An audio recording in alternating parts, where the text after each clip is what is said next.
Spain has today recorded a gain in unemployment of 113,097, marking the smallest increase in unemployment since 2007. Alessandro Giansanti of ING Bank is on the line with me now to talk us through Spain's bigger economic picture. Alessandro, this seems like quite a complex outlook. Firstly, can you expand on today's unemployment figures for us?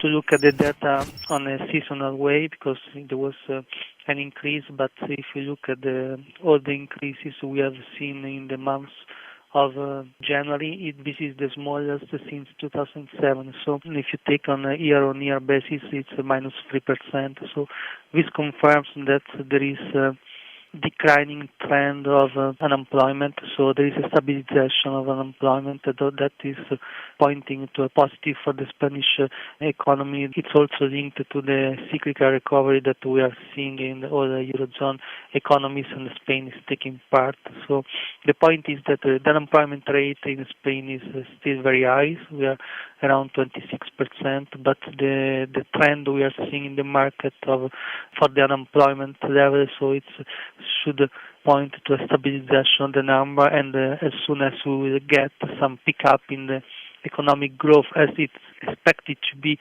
from 2015, we can have also further improvement in the unemployment rate. While it is hoped that this reduction in unemployment will eventually lead to positive employment figures, the fact remains that Spain possesses a shrinking working age population, exacerbated by the fact that by 2017, it's estimated that Spain's mortality rate is expected to supersede its birth rate. With a recovery still anticipated to take 10 years, who or what is going to be driving Spain's economy?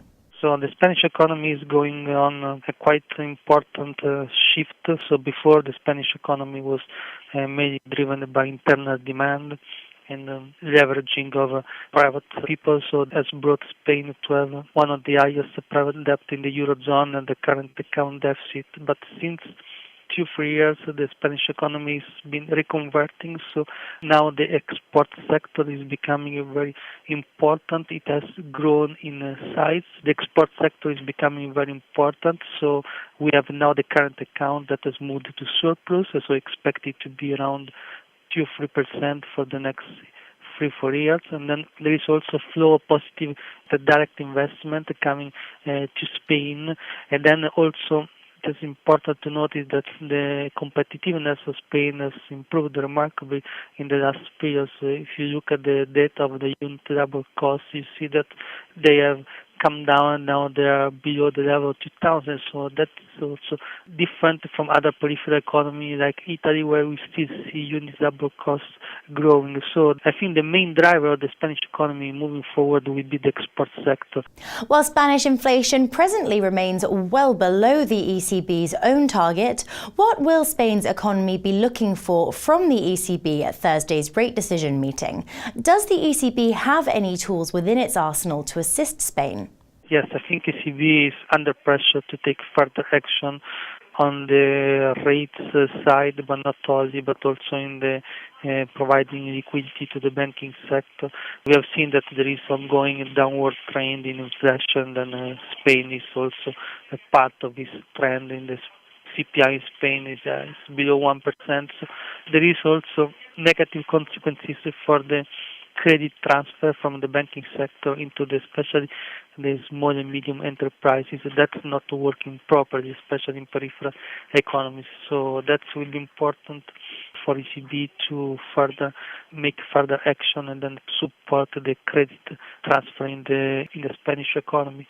In this sense, it will be possible way of acting to linking the funding from ECB to effective lending credit policy from the banking sector. A similar policy has been executed in the UK from the Bank of England.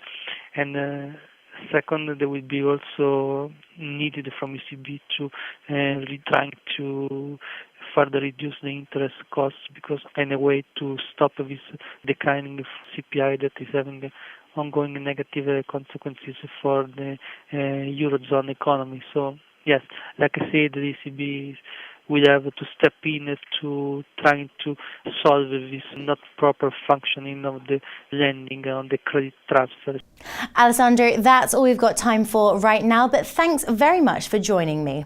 Don't go away, as my colleague Monica Gibson will be putting another Eurozone economy under the spotlight with a look at Italy. For now though, it's goodbye from me.